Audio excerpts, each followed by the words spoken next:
one of our last days to celebrate Autism Awareness Month and Light It Up Blue is the campaign.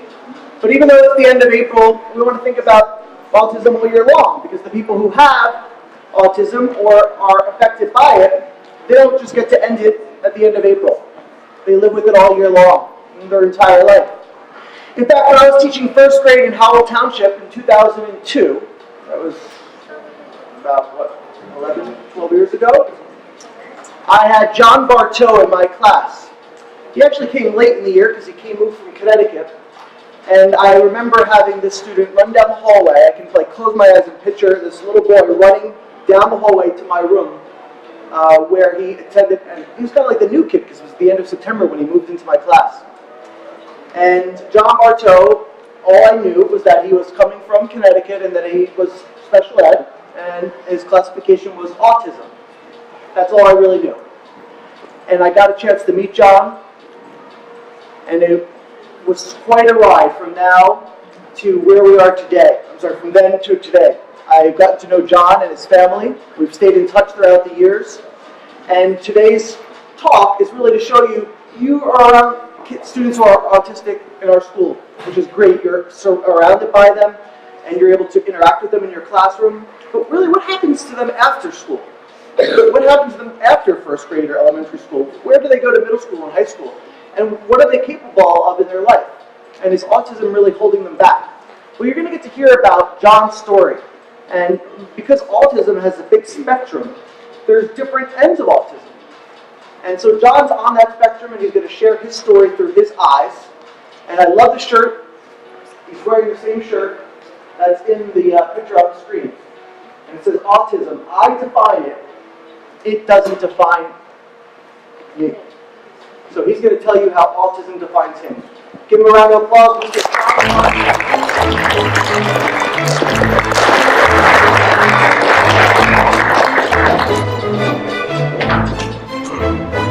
Now, I go by many names, from both social media to gaming. But the one my mother gave me is John Paul Bartow. And I was born with a social disorder known as autism. The basic definition of autism, of what it is a tendency to view life in terms of one's own needs and desires, and that definition is very true. But each and every person, autistic or not, has a specific view of the world that they see. As for my view, I see the world as one of hardship and of great benefit. To go into depth with my hardships, I was an absolute wreck. I didn't talk to anyone. I just grunted and actually bit people. And it wasn't until the age of 4 where I said my first words. And ever since then, I haven't stopped talking yet.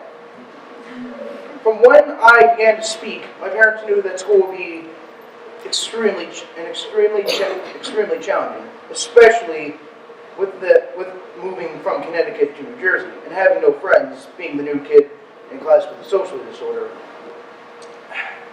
But by some means, I made friends with about 95% of my first grade class.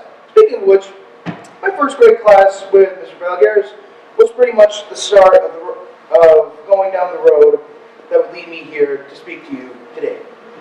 It was Mr. Falgares who was the first teacher who both put me and who put all his faith into me and made every day in his class unique, more than the last. I still remember when he dressed up like the cat from Cat in the Hat. Aside from his class, the spectrum of teachers I had have been somewhat of a slippery slope, both awesome and not so much. Teachers like. Not to mention back then, I had trouble making friends. And sometimes I even got in trouble for the things I said. And now I have over 300 Twitter followers today. But don't think for a second that school was easy for me. I had to go to countless upon countless therapies through elementary, middle, and high school. I had regular classes, but I had to be pulled out for my therapies, including PT, which is physical therapy, OT, occupational therapy, and speech therapy classes that went on for about 10 to 12 years. In the end, those hours that I was either in a group of kids that had it just as bad as me, or going with the social worker who did prepare me for the road ahead in a way that I thought was minor at first, but then played a much bigger part in my life. Even with all the extra help I got, nothing could have prepared me for the emotional roller coaster that was pronounced as middle school. It was here that I looked as weird as I usually, it was here that I was looked at as weird and used as an outlet for bullying. But it was never due to me being autistic, but rather from the trouble I started due to my lack of filtering my opinions. The teachers, half of them, that I did have were unwilling and unable to properly understand my condition. I think the only real teacher I had that showed me true, genuine kindness to me in my middle school years was my 8th grade teacher, Ms. Gianellis, and I loved her kindness that she showed me through that entire 8th grade year. Not only were some of my teachers a big help, but it's also my family who act as my pillar and are part of my inspiration in my life. To start off, my mom. Now, something I could say something like, love your mother. And I could just end it there. But a mom like mine comes around about maybe 1,000, comes once, maybe twice in 1,000 years. But even then, she's always behind me 1,000% and loves me to death. Now, my sister. Good Lord, man. Now, let me ask you kids a question. Who has an older sibling? Okay, a pretty good, healthy amount of hands. Now, imagine that person basically being your biggest fan and will go to great lengths to protect you and love you consistently. That's my sister in a nutshell. Now, my dad, or as I like to call him, old man, he's like a fortune cookie that I can have intricate arguments about sports, politics, and other things. And I guess he does give wisdom that could put dear old Yoda to shame. So, as my family, I have a living shield, a fangirl, and a walking, talking fortune cookie, along with countless cousins, aunts, uncles, and the grandparents that are still on my dad's side, who have formed a pillar on where I'm looked at as a king and a respected family member. But to be honest, it was when I made it to high school that my legend would reach its climax and ultimately end with my presence that will never leave that high school. I discovered a place of respect within Powell High School football. The story of Powell's football program is that the program went through 3 head coaches in the span of 4 years.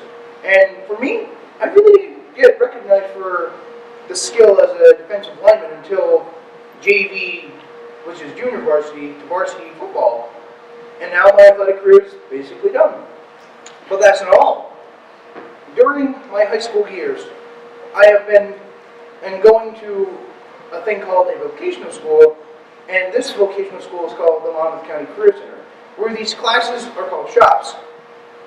And they prepare us for certain work fields like business, auto mechanics, and so many other possible career paths. But in my class especially, my marketing ed teacher, Ms. Bonnet, is one of those teachers that have a love-hate relationship. Who has that relationship with some of their teachers?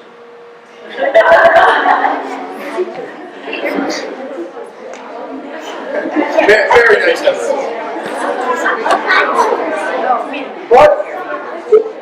But even though it is kind of wishy-washy, she's an incredible educator in her field and has taught me so much, especially with me and about 11 other people who cause some mischief every day. And my regular classes were okay, to say the least. To continue, through my marketing class, I was elected president of my branch of an organization called DECA this year. DECA stands for the Distributed Education Clubs of America, an organization focused on preparing young high school students for careers in business and marketing through competition. This past February, I, along with 10 other students, went to Cherry Hill, New Jersey to compete. And in the end, me, along with 7 of the 11 students, placed either in the top 10 of the state, and only one of my classmates got 3rd in the state. But I guess a top 10 appearance is still good when you do about 36 other students. Not only did I get awarded for academics, but also for playing 4 years of high school football for Howard as well. The first of these 2 awards that I received is known as the Unsung Hero Award, and it's given to those student athletes who have persevered adversity in their lives, whether it be from a loss of house, family member, or in my case, disability. This award is presented by the Manasquan Elks Club, and the second award, and the one I'm most proud of, is the John Tuggle Memorial Award. This award is basically the same thing, but in my case, 1,000 times bigger. The award is named after the late John Tuggle, who fought and lost his battle with cancer, but this man showed up to play in every game and practice, inspiring future players with his example. This honor is given to those few chosen varsity football players, who had to overcome so much and inspire so many. I actually remember that exact dinner. I remember the night as clear as day. After the coach of the Red Bank Catholic varsity football team finished his acceptance speech at the 43rd annual Vince Lombardi Awards, my head coach took the podium and said some words about how in my life I had to overcome so much with having autism and the obstacles that came with it. So I got announced, and I received the plaque, and I got announced and received the plaque that came with it. And after I took the podium, I gave my thoughts and feelings on what this award means to not only me as an athlete, but as a human being. And after my speech, the entire place gave me a standing ovation as long as the keynote speaker. So, to summarize my entire life story, even though I was born with a disadvantage that some would say that it could have stopped me in my tracks before I could even begin my life's journey, I took the odds I was given, and I came out victorious on the other side. I've seen many hardships in my life, dealing with bullies, struggling with my emotional state, and even questioning, who am I? Well, I can give you that answer right now. I am a person who has seen the darkness of this world, a person who overcame all odds to be here today, to tell you to love someone for who they really are. And I am a person who can see the sunshine after the heaviest of thunderstorms. And so, I'm going to leave you with a quote from one of my favorite movies, Pokemon Mewtwo Strikes Back. It is what you do with the gift of life that determines who you are. Thank you.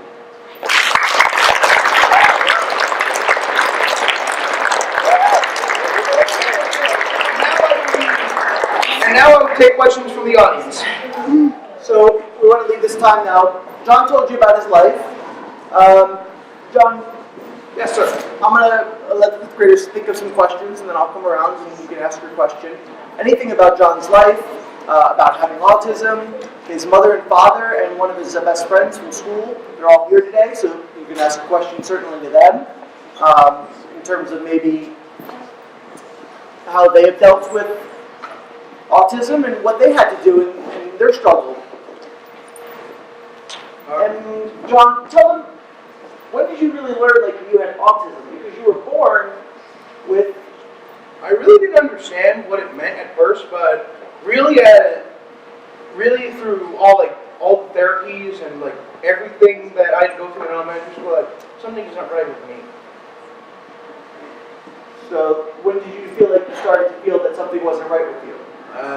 Probably when I actually can't remember back in first grade, but probably when I did something wrong, and like I thought it was normal to me, Did I ever bite you?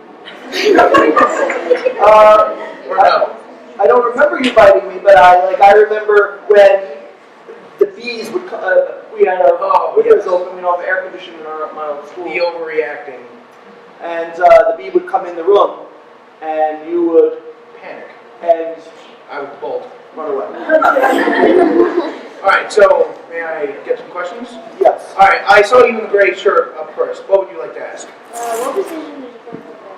Huh? What position did you play? Defensive lineman. Right up in the front. Tackle, guard, or end? Tackle. Alright, you in the back with the sweater. What grade are you now? I am a graduating senior in 12th grade. Alright, you with the B for a necklace. No fear. Were there bullies that you faced? To be honest, there were very few instances of where I was picked on, and that was in middle school. That was not a good 5 years. Alright, you with the soccer shirt. How hard was it to deal with bullies? Honestly, not that difficult. But the system that I did have in my middle school, horrible. So, lesson here, pick your middle schools wisely. Alright, you. What middle school did you go to? Howell Middle School South. Please avoid it at all times. You with the summer camps t-shirt. When did you get your first friend? When did you get your first friend? First friend? That would be him over there, Matt from Sam. Say hi, Matt. He was one of the first people I met in first grade, actually in his class. To this day, he's always still had my back, and I still have his. Alright, you. What was the hardest grade to face?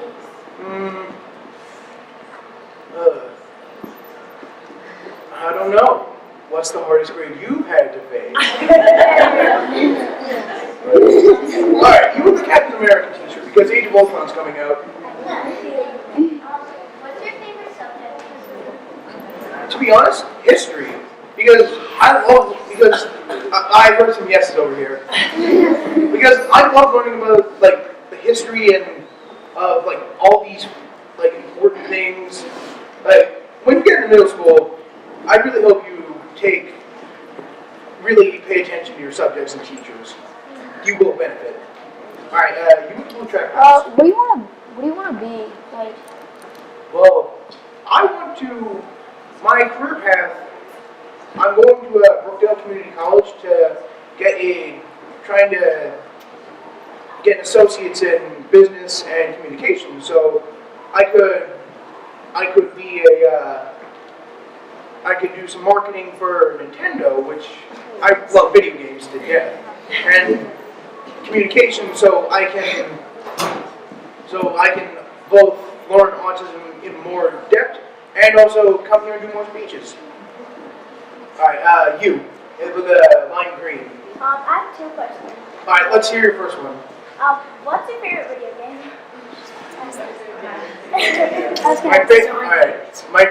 My favorite series, I love this to death, and I play competitively, Super Smash Brothers.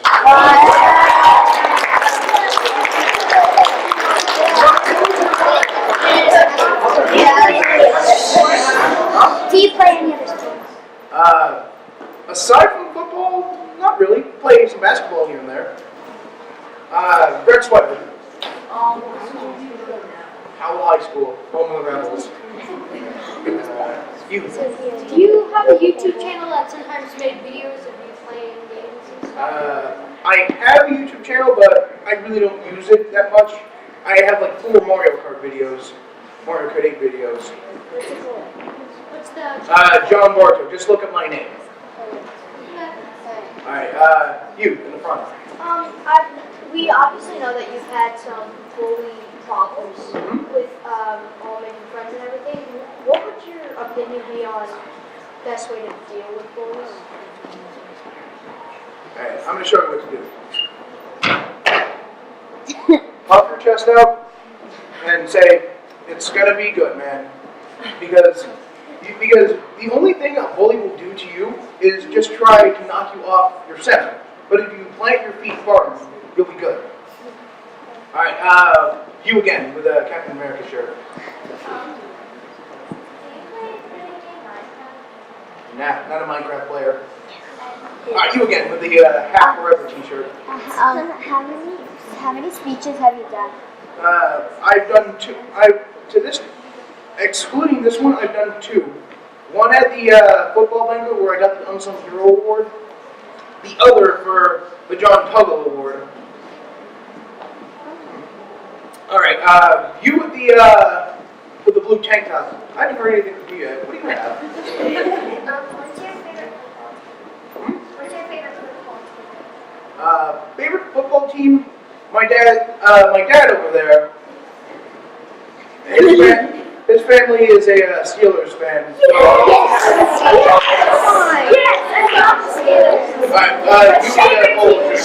Other than the Nintendo, did you play on any other consoles? I do play some PC, I do play some PC games like Team Fortress 2. I do have PS2, but I honestly have a 3DS and a Wii U. Those are my two main systems. Alright, you, the game that we're over. I have two questions. One, like, were you good at sacking for basketball? Can you speak up? For football, were you good at, were you good at sacking for basketball? Decent. I have one sack. You know what? I feel obliged to tell you the story. It was against St. John V. It was against St. Joe's Metuchen. It was a JV game, and I was out on the line. So immediately I see the person with the ball. I did not know that was the quarterback. I just bring him down, and the whole venue's cheering for me. I'm just hyped. Does anyone else have any questions regarding autism or his dealing with autism? I'm sure all these other questions, you can look up John on social media. Yes. And connect with him that way if you have any other questions. But what about, is there any limitations? Any questions about what he can't do? Or what Yes, Have you ever had issues controlling yourself?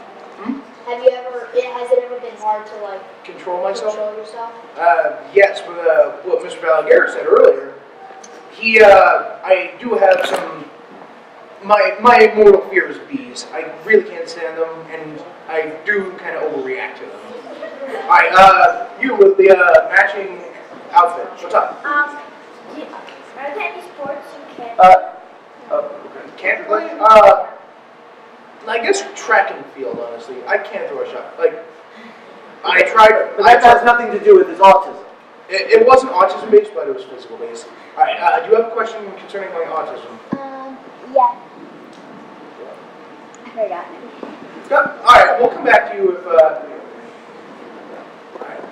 So regarding your mothers and your fathers, how many of you think that your mother and father is one of your biggest fans in your life? Would you agree? Pretty much a healthy amount. Typically. And they're proponents for you, they cheer for you. So think about someone who's autistic. I don't know, maybe if mom or dad would like to just say a few words of how did you what was your reaction at first, and what was your fear? Here, Mom, come on to the podium. John going to school and encountering other kids. We found out John had autism when he was a little over 2. And we're like, God, what are we going to do with this? Because no doctors had answers. They kind of said, find something that works for you and do it. So my husband's hope was by first grade, he'd be a normal rotten kid running around and all that good stuff. John didn't talk till he was almost 5. So when Mr. Falgares got him, he was chatting it up a lot because he really just learned how to talk. I think our fear is always, is he going to be able to keep up? Is he going to be able to do what you guys do, as we call it normal kids? And he's reached everything we expected of him. Maybe even more. When he didn't know if he would ever talk. And when he started talking, we're like, okay, we got to go with this.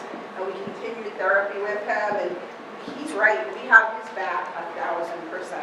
Even to this day, he's going to start college, and we still have his back. We have to. We were in charge. And 1 month from now, he turns 18. Now he's in charge. The big 1A. But I think he did a good job teaching him right from wrong. And you know, there was always black and white for John. There was never a gray area. Now there's gray. You know what? He can reason. He can understand. So it's been an interesting road, and we're proud of who he's become. He's a fine young guy. And the fact that one of his best friends is here to support him today is important for you to realize that you could also be friends with someone. You might encounter them in middle school, and you might want to take them, not like under your wing, but be a supporter for them too, because that's so important when you mention all your people in your support group. I could have been a lot worse than I really was, but it was the support of family, friends, educators, and all the people in my life that I really do have this life, and I wouldn't trade the world for it. So, wait, how much time do we have left? 10 seconds. Alright, I have one last thing for you. Can I ask everyone to scoot up to the podium? I want to take a selfie with everyone.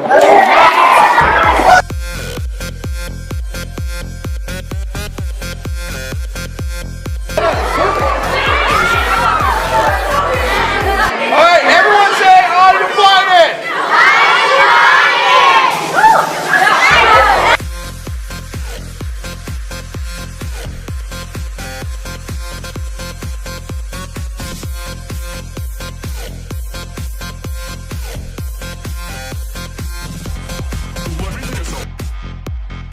So let's have a round of applause for John Bartow.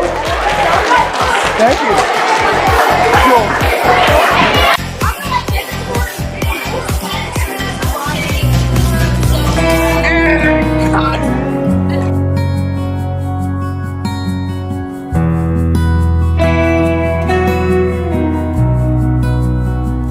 Maybe I don't speak too well, but I'm coming out of my shell. And I like playing by myself, if you can't tell. I like to go to school, and yeah, I'm a miracle. And I'm glad to be alive. If you'll wait patiently, well then eventually I will understand the words that you're saying to me. My autism is like a prison, through every single tear. Just to know I've caused you pain from inside of here. And my autism is like a prison that I'm in. When you hug me, and when I hear you pray to God for Him to heal me, maybe one day you won't have to pray, and I won't have to see you cry.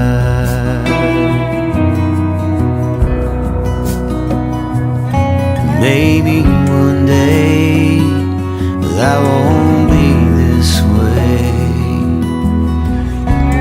Until then we'll get by.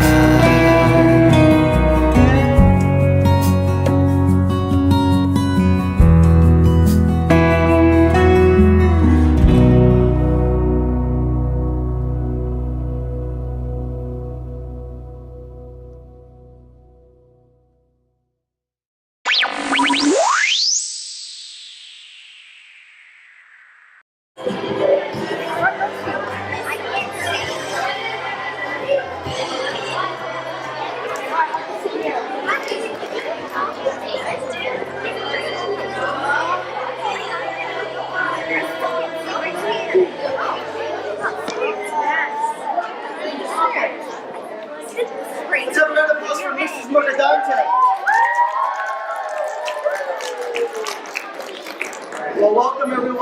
Mr. McDowell's class, hope you had a good time